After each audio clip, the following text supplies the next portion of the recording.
Alrighty everyone, welcome back. It is now September 21st of 2023, and given that Disney has been fully engaged with their damage control strategy for Snow White the live-action remake starring Rachel Zegler and Gal Gadot, as well as Andrew Burnap, this movie has been a colossal failure behind the scenes, a living hell for Bob Iger and the Disney board. The test screenings, as of late, have been nothing more than a failure on their end, very much on par with what happened with Aquaman 2's test screening, where people were walking out, and it was that much, of a negative feedback type of situation. Now, what's even all the more revealing has a lot to do with the current status on Snow White 2024. This is Mike Zero. Subscribe if you're new, and like this video to see future updates. I'm also on Twitter at Mike01. I thank you all so very much for the great and kind support. And let's get into what's happening with the current emergency plan that actually was discussed in a recent emergency meeting between Iger, the board, and other executives, etc., that's handling this movie. Now, we know that this movie has been radio silent on the official level. There's no trailer, there's no footage, and they were supposed to drop this right around with Destination D23 event. That did not happen, nor did it happen with any other Disney projects out there, and that was fully intentional on their end, because they want to save the overall trailer until holiday season now, where everyone's home, everyone's tuning into the internet simultaneously, from what it would sound like to them at least, and that's what they want to do. So, it's also related to the pretty much unknown territory right now. They're not quite sure if they're even going to be able to release this thing in March of 2024. There are still talks about a potential delay. Now, with Snow White 24 going through much damage control currently by Disney, one major development has to do with their recent emergency plan by Disney for Snow White that just went into effect in order to tame the backlash. One major piece of this plan that was greenlit by Iger and the board is that they will be removing the 7 magical creatures from many of the planned TV spots in order to promote the film properly on television and online, without creating more damage to the film. They will also begin coaching the actors who play the new reimagining of the 7 dwarfs to have no comment on questions asked about why Disney chose to embrace a new take on the characters. Disney is specifically instructing the actors to withdraw from answering those questions, and Disney is even giving a heads up to many correspondents associated with those like E.T., for example, to not ask said questions about the new designs of the dwarfs. This is a desperate move by Disney that is now in full effect and was pre-planned based on if and when the strikes come to a close. Now guys, let me just stop here for 1 second, alright? Before I get to the more revealing stuff, is that this is a contingency plan, essentially, by Disney, based on when the strikes come to a close. You're going to have a lot of correspondents out there, like with Entertainment Weekly, Empire, stuff like that. All of these things, Access Hollywood, all these trades, and they really are preparing for the worst of the questions to be given to these actors. Now, they also want to withdraw the actors from even appearing at the world premiere for Snow White 2024, if it even does happen. That really is all highly dependent on the current situation in Hollywood.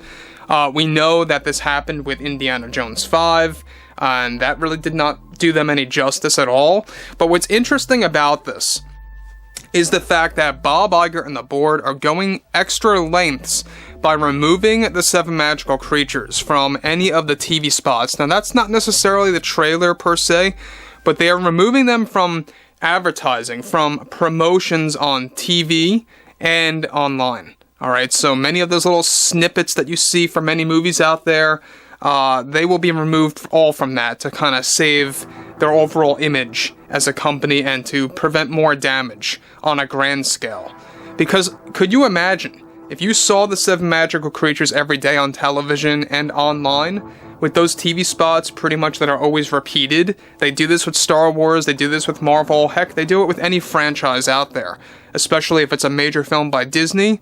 They did this with The Little Mermaid, they had so many TV spots for that. So that's also a part of their plan to dial down and tame the backlash. And to me, it's going to be ineffective. It's not going to change a thing. Once the trailer is out there, that's more than enough to get people to remember exactly what this movie is really all about. Now, additionally, Disney is also now fully establishing familiar elements of Snow White in the planned posters and trailers, such as including the poisonous apple to get the audience hooked to see the film, as well as including the famous line, "Magic mirror on the wall," in the official trailer by Gal Gadot as the evil queen. Disney is also moving ahead with cutting down the number of scenes for the magical creatures in the final cut of the entire movie in order to lessen the amount of backlash from Disney and Snow White fans alike that hold value to the 37 original. This was a call made by Bob Iger, passed down to director Marc Webb, that is instructing the editors on what scenes to cut out involving the magical creatures that would create the most backlash from the public.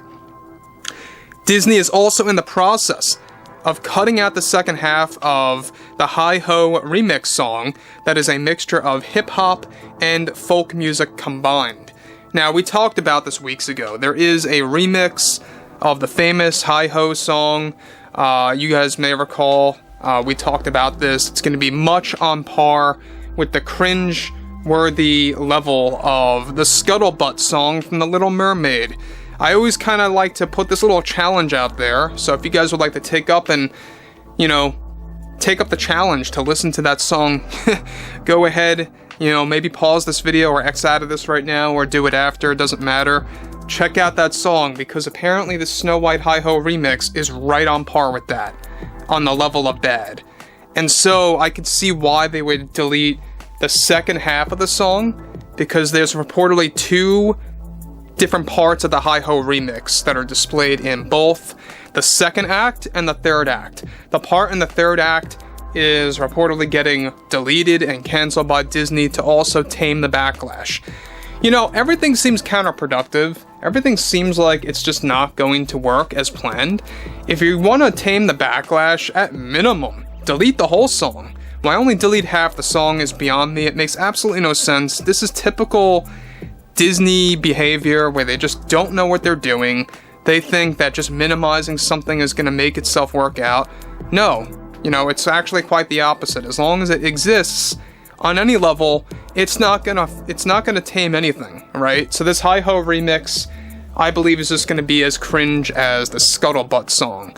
So overall, between limiting what the 7 actors can say about the magical creatures and how much they are able to appear either at the world premiere or providing interviews with correspondents associated with Access Hollywood, Empire, Entertainment Weekly, etc., stuff like that, Entertainment Tonight, all these different things, right?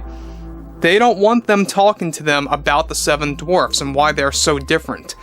That just goes to show you that how afraid Disney really has become about this movie. So, anyway, guys, drop a comment below. Fill me in below in the comments what you all have to say about this. And if you guys did enjoy the content for today, make sure to drop a thumbs up on this video to support the channel. And I will catch you guys next time.